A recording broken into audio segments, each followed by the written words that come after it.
Bila jednom u zemlji dalekoj jedna stara sa 4 kćeri.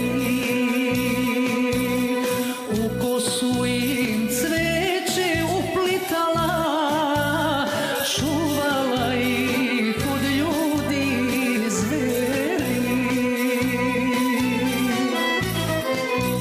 Samo nije sačuvala majka lepe cure od lepih momaka. Kao laste iz gnezda odoše sve 4 majci odvedoše.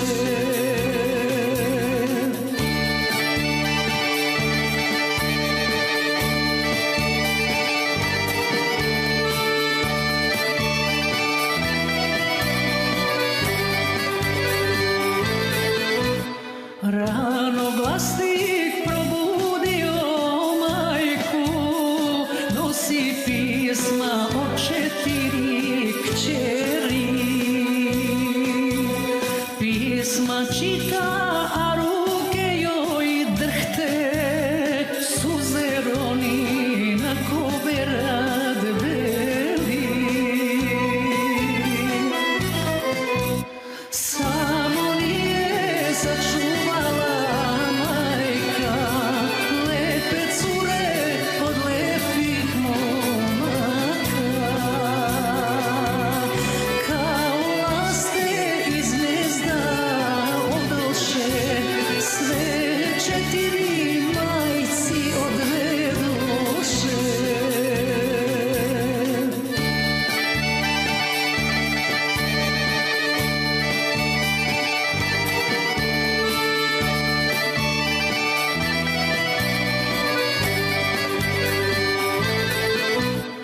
Pesmu peva u zemlji dalekoj srećna majka sa 4 kćeri.